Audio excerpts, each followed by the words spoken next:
1 teaspoon வெந்தயம், 1 teaspoon மிளகு, 1 teaspoon கடுகு போட்டு எண்ணெயில் பொரிச்சு எடுக்கணும். அதுக்கப்புறமேட்டு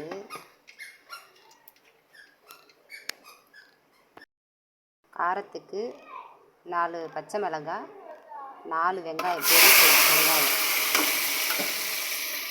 பாருங்கள், பெரிய சைஸ் வெங்காயம் 4.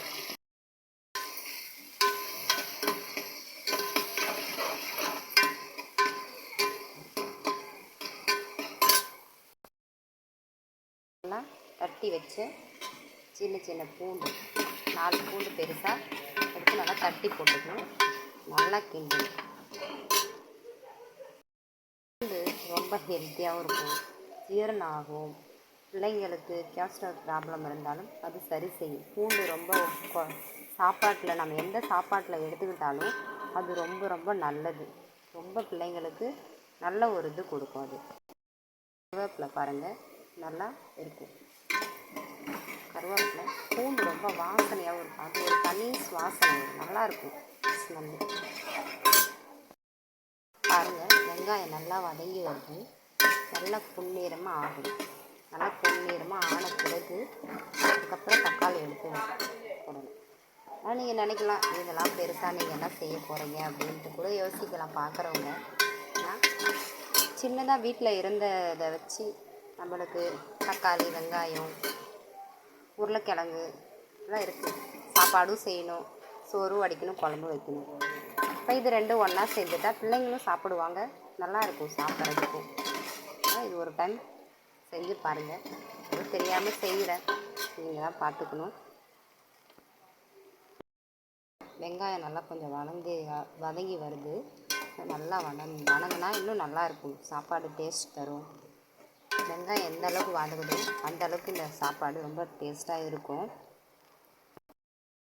வெங்காயம் நல்லா வதங்கிடுச்சு.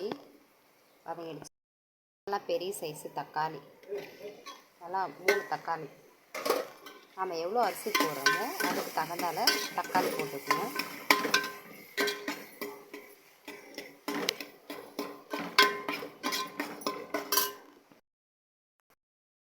ஒரு டீஸ்பூன் மஞ்சள்தூள்,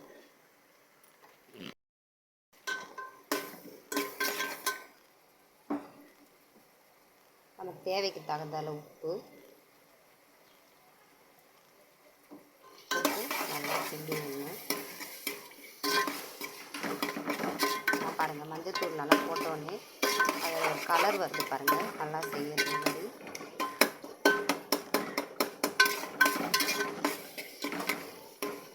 நல்லா கிண்டி விட்டு தக்காளி நல்லா வதங்கணும்.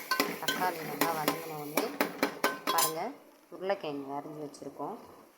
நல்லா பெரிய சைஸ் உருளைக்கிழங்கு, ஒரு 2 உருளைக்கிழங்கு எடுத்துக்கணும். அதனால் நல்லா வெங்காயம் நல்லா வதங்கி வந்துடுச்சு. வதங்கி வந்த பிறகு நல்லா இந்த மாதிரி நல்லா வதங்கி வந்த பிறகு 1 டீஸ்பூன் மல்லித்தூள், 1 டீஸ்பூன் மிளகாத்தூள், 1/2 டீஸ்பூன் கரம் மசாலா நல்லா போட்டு கிண்டணும்.